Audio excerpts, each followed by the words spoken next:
Vou começar nosso bate-papo hoje com uma pergunta para você. Qual que é o processo de tratamento de esgoto mais empregado nas estações de tratamento de esgoto pelo Brasil afora? Você sabe me dizer? Não? Qual será?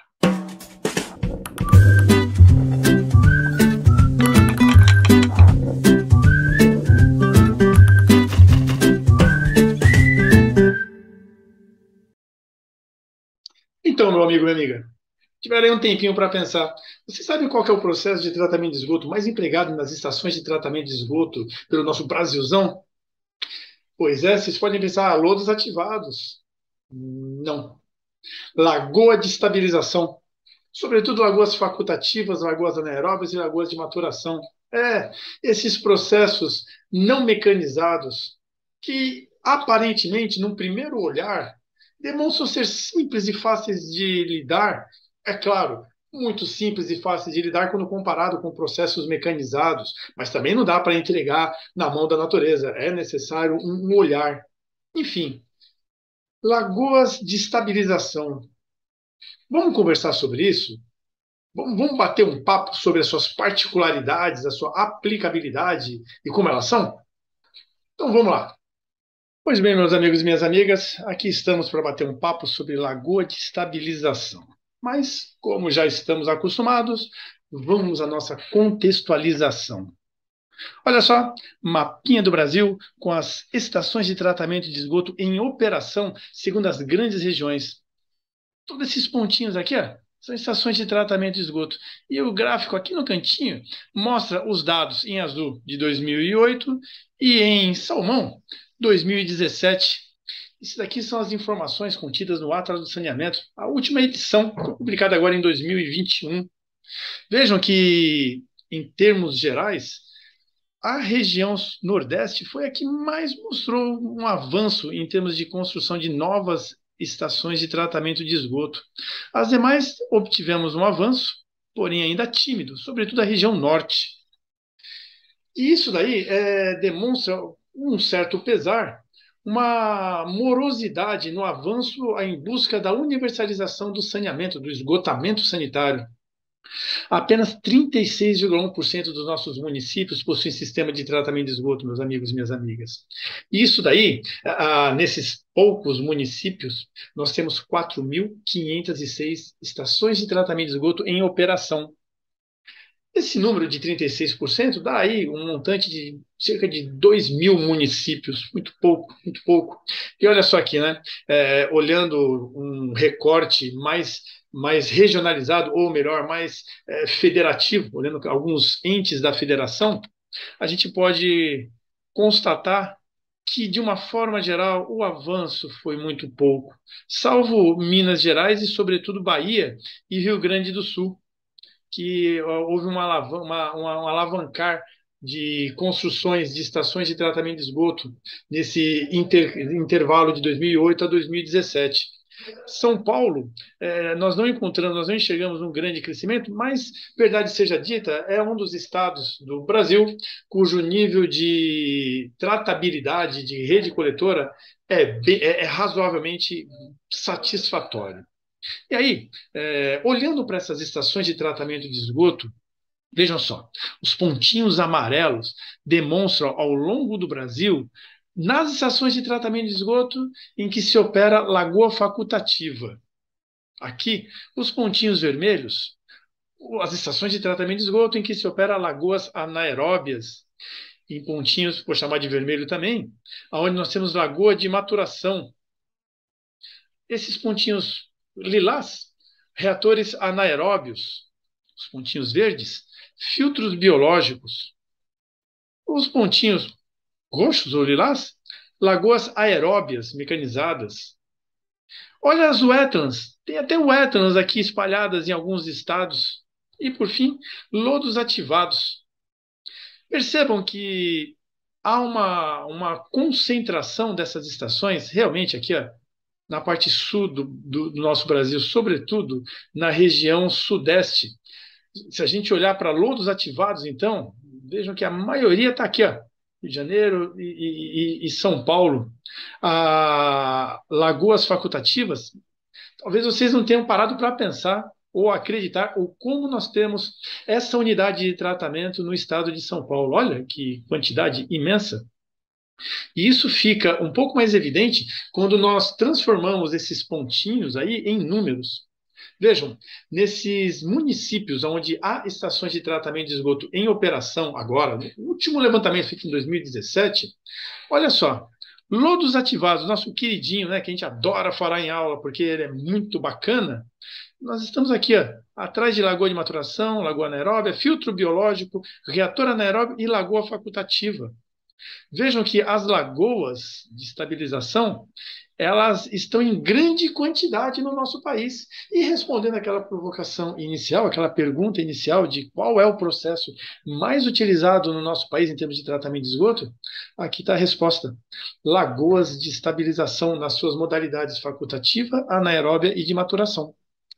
E é sobre elas, exatamente sobre as lagoas de estabilização, então, que a gente vai trocar essa ideia, vamos bater um papo, vamos conversar.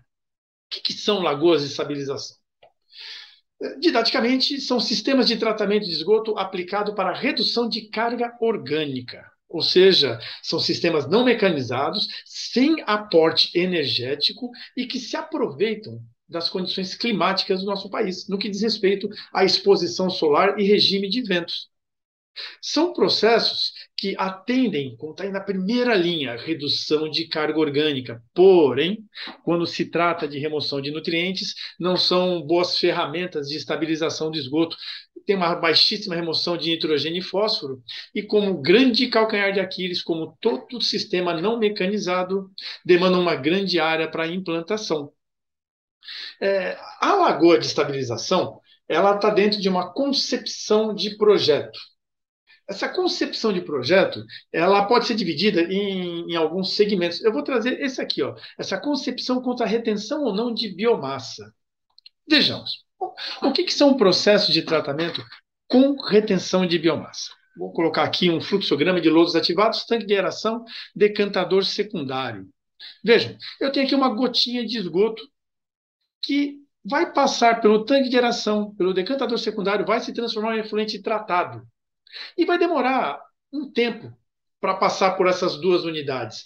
Esse tempo é o que nós chamamos de tempo de detenção hidráulica. Aqui no lodos ativados, 4 horas, 6 horas, 8 horas, depende muito do projeto. Mas esse é um tempo estimado, um tempo médio, em que essa gota de esgoto demora para sair do processo e se transformar em uma gota de efluente tratado. Nos processos de tratamento com retenção de biomassa, o micro-organismo ele não acompanha essa dinâmica de tempo. Não. Ele é retido mais tempo no processo. No caso dos lodos ativados, aqui, ó, essa elevatória de recirculação de lodo garante a reintrodução do micro-organismo no processo e a introdução do conceito de idade do lodo. Olha aqui o θc. Idade do lodo é o que a gente entende pelo tempo médio de permanência do micro-organismo no sistema. Esse tempo médio de permanência do micro-organismo no sistema é obtido em processos como de lodos ativados, graças à recirculação de lodo. Mas há outras maneiras também de garantir essa retenção de biomassa. Aqui nós temos, por exemplo, um filtro biológico, um filtro percolador. Dentro dele nós temos enchimento com uma área superficial aí razoável para crescimento e desenvolvimento de biofilme. Novamente a nossa gotinha de esgoto aqui, ó, percolando por todo o filtro e saindo lá no final como um efluente tratado e demandando para isso de um tempo de detenção hidráulica. O tempo de permanência do líquido dentro dessa unidade, do filtro biológico, é diferente do tempo de permanência do micro-organismo no biofilme formado nessas peças introduzidas no reator. Porque aqui também, esse biofilme faz com que o micro-organismo fique, ó, muito mais tempo retido no processo. Nós temos aqui também o conceito de idade do lodo, de um tempo de permanência média do micro-organismo no sistema.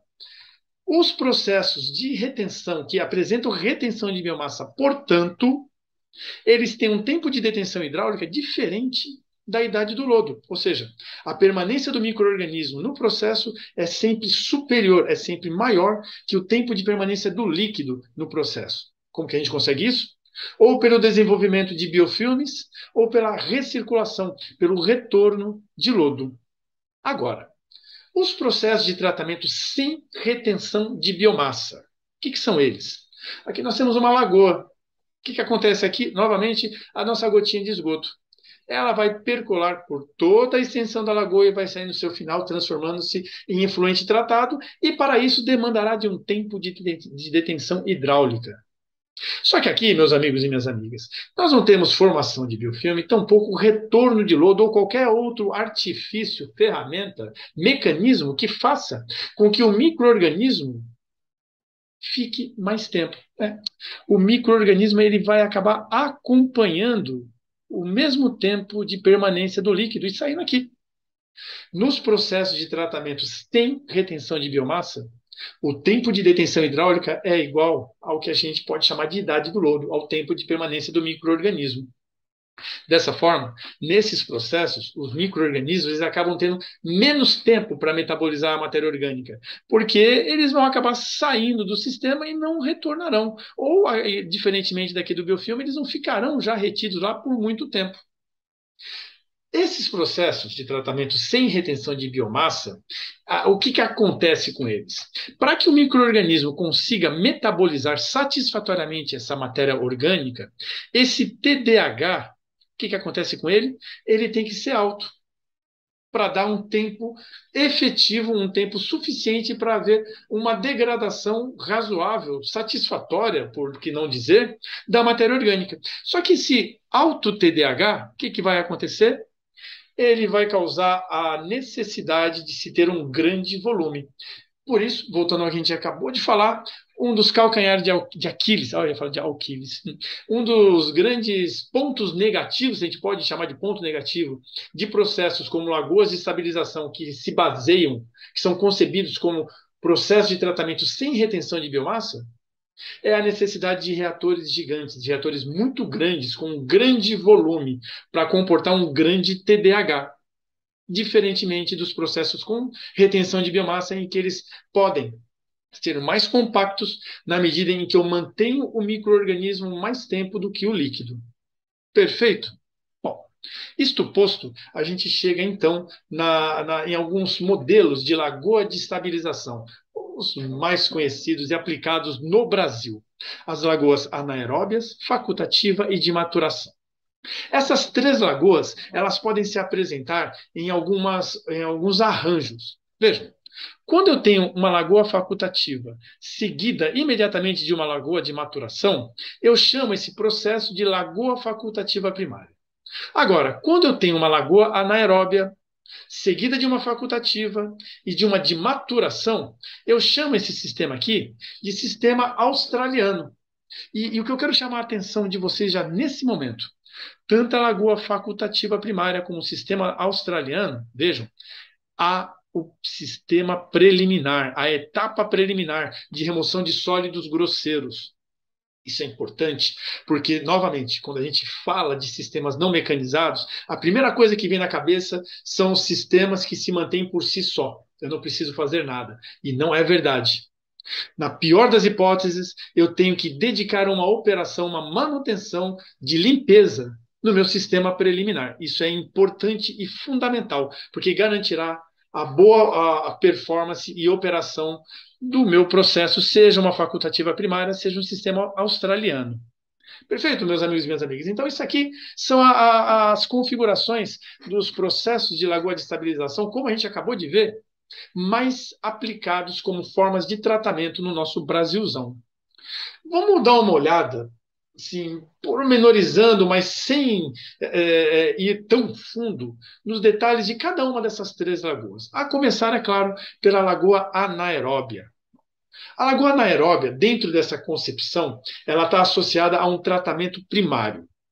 Ela é projetada para receber altas cargas orgânicas, com uma capacidade de remoção de DBO em torno de 50%. Elas ocupam uma menor área comparado com os outros tipos, no caso a facultativa e a de maturação. Elas tendem a ser muito profundas e menores. Por quê? Porque eu quero garantir uma dificuldade de penetração, não de luz, como aqui está escrito, mas de luz solar. É, eu não quero que a luz penetre nessa lagoa, consiga penetrar, porque eu quero desenvolver um ambiente completamente anaeróbio. E o desenvolvimento de algas, graças ao seu processo fotossintético, poderia atrapalhar pela introdução de oxigênio. Assim, essas lagoas anaeróbias, elas são construídas de tal forma a dificultar a entrada de luz para dificultar o desenvolvimento algal. Ela é projetada para receber altas cargas orgânicas justamente para garantir a sua anaerobiose. O seu tempo de detenção hidráulica varia de 3 a 6 dias, ou seja, o microorganismo anaeróbio aqui vai ter de 3 a 6 dias para metabolizar essa matéria orgânica.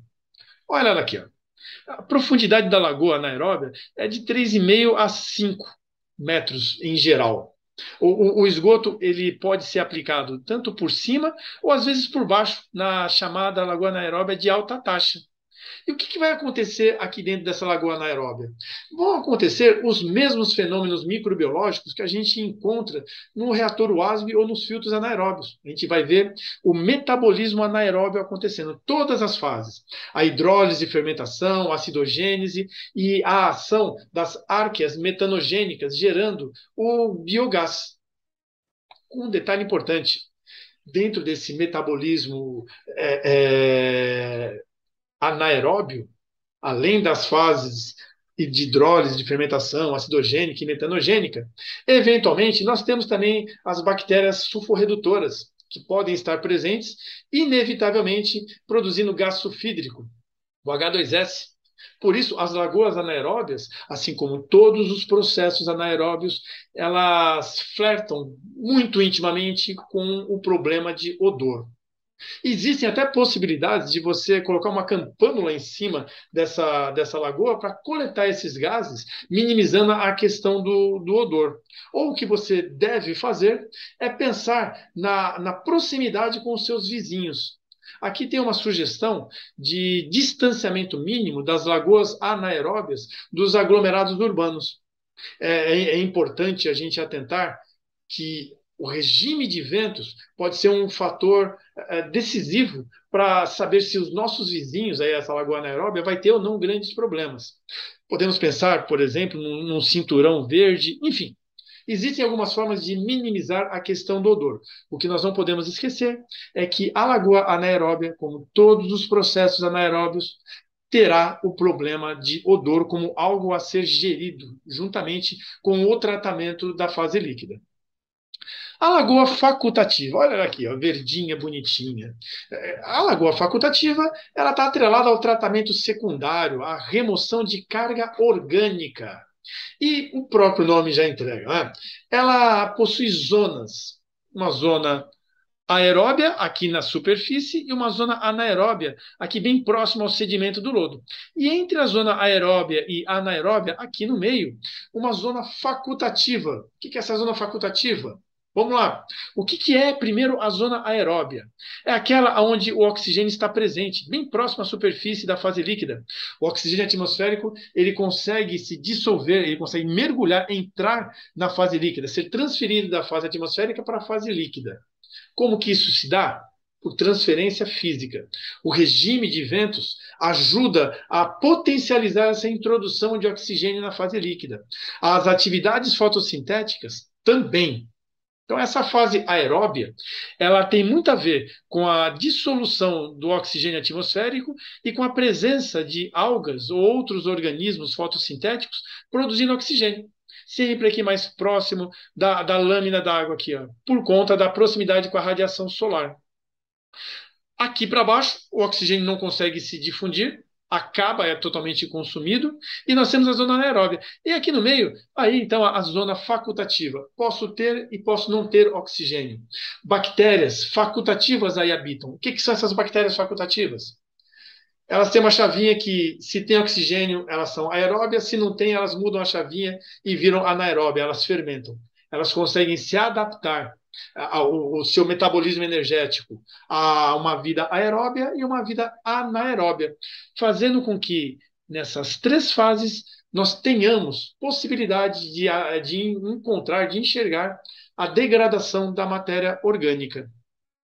O que marca muito a lagoa facultativa é o desenvolvimento de uma relação ecológica muito próxima, muito íntima, quase uma simbiose, um mutualismo entre algas e bactérias que atuarão junto na estabilização do esgoto. É mais ou menos assim, galera. A alga, ela não precisa de matéria orgânica, porque ela é fotossintética, é autotrófica. Mas ela precisa de gás carbônico. Onde que ela vai arrumar gás carbônico? Vem da atmosfera, beleza, mas também virá da respiração das bactérias aeróbias. As bactérias aeróbias, ao se alimentarem, porque elas são heterótrofas, elas vão comer matéria orgânica, precisam comer matéria orgânica, e vão liberar gás carbônico para as algas. As algas, por sua vez, vão utilizar esse gás carbônico na síntese, no seu anabolismo, na construção dos seus tecidos, no seu desenvolvimento, e como resíduo, por assim dizer, da fotossíntese, será liberado oxigênio, gás oxigênio, que será usado por essas algas, mas também pelas bactérias. Então, há uma troca de gases, oxigênio e gás carbônico, entre essas algas e essas bactérias, de tal forma que elas conseguem manter-se em relativo equilíbrio dentro do reator da lagoa facultativa. Devido a essa presença algal, é muito comum a coloração da água da lagoa ser esverdeada. Né? E o tempo de detenção hidráulica observado varia aí de 15 a 45 dias. Imagina só, para eu ter esse TDAH, eu tenho que ter uma lagoa muito longa. Às vezes, uma só é insuficiente, eu tenho que ter ela em série ou em paralelo. São arranjos possíveis. O fato é que esse TDAH alto é necessário porque ele também implica no tempo que o micro-organismo terá para estabilizar a matéria orgânica. Em geral, a remoção da carga orgânica, em termos de DBO, oscila de 75% a 85%, atendendo a maioria das questões legais. Por exemplo, o CONAMA, ela atende, se fosse aqui em São Paulo, também atenderia em termos de redução de 60% da carga orgânica. Ou seja, é um processo não mecanizado, sem aporte de energia, e que tem condições de reduzir carga orgânica, gerando um efluente passivo de ser lançado sem comprometer o corpo d'água. Aí, eu vou pedir desculpa para vocês. Perdão, estou com uma tosse, galera. É um resfriado que não quer ir embora. E como eu disse para vocês, o TDAH já dá um indício de que essas lagoas, elas tendem a ter uma área grande. E aqui, só para enfatizar, eu vou trazer para vocês, bem em passant, uma das formas de dimensionar a área dessa lagoa facultativa. E uma forma de dimensionar essa área é em função da taxa de aplicação superficial, que eu vou chamar de LS. O que é essa LS? A área é a razão entre a carga de DBO total afluente, a carga que eu tenho na entrada da minha lagoa facultativa, lembrando que carga é vazão vezes concentração de DBO, pela taxa de aplicação superficial, que é quanto que eu vou aplicar de DBO por hectare por dia. Então vejam que essa taxa de aplicação superficial, que leva em conta quantos de quilo de DBO, na verdade, de trás para frente, em um dia, quantos hectares eu preciso para tratar X quilos de DBO? Logo, quanto maior é esse X quilo de DBO que eu quero tratar, maior vai ser a minha área requerida. Por isso, esses são processos que em áreas de aglomeração urbana, grandes cidades, impensáveis. É necessário ter oferta de área. Nós temos no nosso Brasilzão aí afora lugares onde não falta espaço ainda para construir lagoas. Por isso, exatamente por isso, que é o processo mais encontrado no nosso Brasil. A gente nunca pode perder de vista que o nosso país ele tem dimensões continentais e uma diversidade cultural e socioeconômica gigantesca. Né? Nem sempre lodos ativados é a tecnologia a ser empregada. A lagoa facultativa, esse aqui então é a dinâmica dela. Nós temos, repetindo, a formação da zona aeróbia, a formação da zona facultativa, a formação da zona anaeróbia, o intercâmbio entre bactérias produzindo gás carbônico, a alga usando gás carbônico e gerando oxigênio que será usado pelas bactérias, a entrada de oxigênio, a entrada e saída de oxigênio, o fluxo dinâmico de trocas gasosas, outros gases, como o gás carbônico, também entrando e saindo, a ação dos ventos, ajudando a mexer essa massa líquida e dissolvendo melhor, misturando com o ar atmosférico. Aqui o nosso solzão a pino, iluminando e dando vida a essas algas, e os sólidos sedimentáveis no esgoto, indo aqui para o fundo e gerando esse lodo, a parte mais anaeróbia, e que de tempos em tempos deverá também ser removida. Durante o dia, meus amigos e minhas amigas, o que acaba acontecendo? Dado a intensa atividade solar, a atividade de radiação solar, as algas elas bombam de atividade fotossintética. Suas clorofilas estão ali, ó, os seus cloroplastos, por melhor dizer, estão a 1000 por hora. O que acaba acontecendo? Elas tiram muito gás carbônico da água. E o gás carbônico, seja produzido pela respiração das bactérias ou introduzido por essa troca com o ar atmosférico, o gás carbônico ele faz parte do sistema tampão dessa nossa fase líquida. E quando a alga começa a usar muito gás carbônico, o que ela está fazendo? Ela está diminuindo a capacidade de tamponamento do meio. Logo, nesses períodos do dia, por exemplo, próximo ao meio-dia, onde a atividade fotossintética está no máximo, nós observamos uma grande elevação de pH no líquido da lagoa. Esse pH alcalino ele pode ser um benefício e um problema. Vamos lá. Por que um benefício? E por que um problema? Quando nós olhamos para a amônia. A amônia está aqui presente. Olha ela aqui, ó. Ela pode estar na forma de NH3 amônia ou do íon amônio. A predominância dessas formas diz respeito ao pH. Já conversamos isso no outro bate-papo. pHs alcalinos eu tenho predominância da amônia molecular, NH3. pHs ácidos eu tenho um predomínio do íon amônio. Pois bem, nesses momentos do dia de altíssima atividade fotossintética e de elevação do pH por conta da retirada do gás carbônico em excesso da fase líquida, a amônia molecular NH3 ela pode volatilizar, ela pode escapar daqui, ainda mais com o auxílio do calor. Ela pode sair e assim a gente pode observar remoção de nitrogênio. Aspecto positivo. Esse é o momento em que há a possibilidade de redução de nitrogênio, já que dificilmente a gente vai ver nitrificação aqui dentro. Por outro lado, por que tem um aspecto negativo? Ora, porque sabemos que a amônia, o NH3 molecular, é tóxico para os micro-organismos. Dessa forma, dependendo da concentração de NH3 formado nesses momentos do dia em que o pH sobe muito, isso pode causar uma inibição no meu processo. Percebem? É um processo simples? É. Posso deixar de monitorar? Não, nunca. Tenho que estar lá, tenho que acompanhar ao longo do dia, fazer medidas de pH para ver como que isso se comporta. E o que acontece à noite? À noite não tem atividade fotossintética. À noite a planta não vai fazer fotossíntese. À noite o que a planta vai fazer? Vai apenas respirar. Ela produz matéria orgânica, faz fotossíntese durante o dia, acumula comida, e à noite ela vai fazer par com as bactérias aeróbias, respirando, consumindo oxigênio e liberando também gás carbônico. Ora, esse incremento de gás carbônico da respiração vegetal, atrelado à não retirada desse gás carbônico pela inexistência de fotossíntese, pode fazer o quê? Pode fazer com que o pH dê uma caída ao longo da noite. Olha que coisa. Numa lagoa facultativa, ao longo de um dia de operação, o pH ele pode ir de 8 a 9 e de repente cair para 4 a 5. Temos que monitorar, saber até que ponto isso não está influenciando na eficiência do meu processo. Um fato interessante também associado a essa alga diz respeito a uma questão legal. A alga está presente e faz parte do processo. Não tem jeito, ela estará sempre aí. Senão não seria uma lagoa facultativa. E por ser algo inerente ao processo, o CONAMA 430, lá no seu terceiro parágrafo, ele faz uma ressalva. E está lá escrito assim, ó, lerei textualmente. Para a determinação da eficiência de remoção de carga poluidora em termos de DBO, para sistema de tratamento com lagoas de estabilização, a amostra do efluente deverá ser filtrada. Ou seja, para efeito de avaliação da eficiência, nós fazemos a DBO solúvel, aquela em que a gente filtra em membrana de 1,2. Eu vou tossir de novo.